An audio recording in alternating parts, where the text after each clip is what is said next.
You create films like TT Talkies, and these are very high on creativity projects. I mean, there must be a lot of learning from there. How do you maintain a culture where you have a space for a 140 character post, which is your, I don't know, maybe bread and butter still, but you also have space for TT Talkies, and the learnings are flowing both ways. How do you do that, and how do you do that as a business person? So it's actually for the content team, something that they do a lot of is they do thinkathons, like what we call as thinkathons. So it's basically everybody getting together, and it's not just the content team, other people are allowed to join in as well. It's just about when you have, it's get together and think of new formats, think of new things that we can do. People will come up with what they've seen somewhere, and hence how can we adapt it, how can we do something better. So that is our way of trying to make sure that everybody is at least thinking.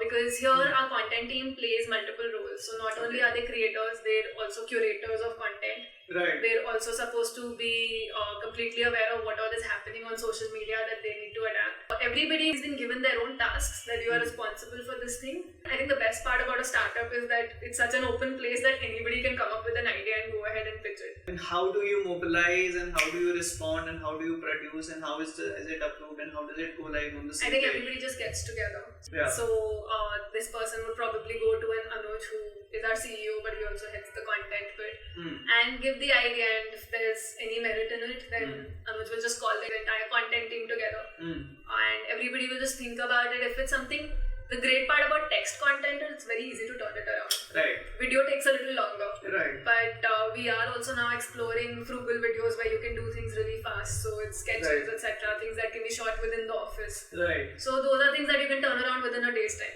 Right. So that is something, because video is where everything is moving now. Exactly. If I have to ask, अगर आप करते हो 100 posts in a week, what is your hit percentage? I mean, do you have some sense कि ठीक है मेरा इतना तो काम करेगा ही, इतना तो मेरा engagement होगा ही? Do you have a sense, and does it work as predictably as that, or it's unpredictable? It's something that is tracked on a daily basis. So the content person will completely be tracking every day, not just how pieces are performing, but also how each piece, how many more followers are you getting for each piece that you're doing. Right. Because certain kinds of pieces, the more people share it, the more followers you get. Maybe on a weekly basis when you do an analysis of what kind of formats work. But on a daily basis, the content person is looking at कि अभी कितना growth हुआ, कितना followers growth हुआ. Because those are the targets that they have at the end of the day. Right. Which is why they have to maintain that balance between pieces that will do well, pieces that are very TTT but might not do well. I think it's the same thing everywhere, right? I mean, even as a brand, you do something to grow your brand, Right. to add more meaning to it, and then there are things that of course you have to do to increase sales, to acquire more customers, right? So I think that's a basic balance that even you guys have to manage as a community brand, right? But that's also something that creative people also sometimes struggle with.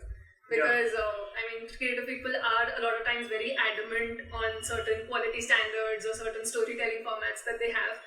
As compared to when you give them reasons like numbers, that this is the reason you need to do more of this and less of this, is type ka content zyada karo. Like, certain genres just work. Like, if on our platform, if you're talking about female friendships, we can do 5 different types of content around that, which are essentially saying the same thing, but all 5 will work. We just know that they will. That's the kind of community that we have. With such a wide fan base, you could have gone the subscription way as your primary business model. You instead chose the brand integration model. So how did that came to be? Was it a conscious choice, or how? I think somewhere the brand integration model just chose us, because this page started out as like this hobby of our founder. And he got together some 5-6 writers, and they would write a tale every day. And then the page exploded on Facebook. Eventually, when the page was doing really well, brands started approaching them. That's where it somewhere came to be that, this is a model that we can get into. There is a revenue model here. And that's when they started building the team, and we started actively selling to brands. So, and it has been growing since then. So it's just that obviously our offerings are also growing, and we have to keep evolving all the time. Because once a brand has done a certain type of a campaign, the next time, at least on digital, they want to do something different.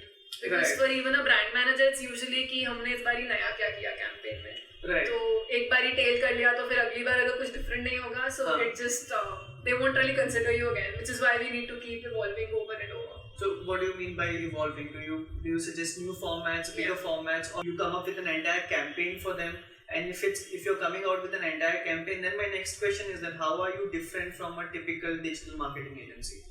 So we do both the routes. Ideal, half the time what happens is there is a campaign that's already happening and the brand or the agency will approach you.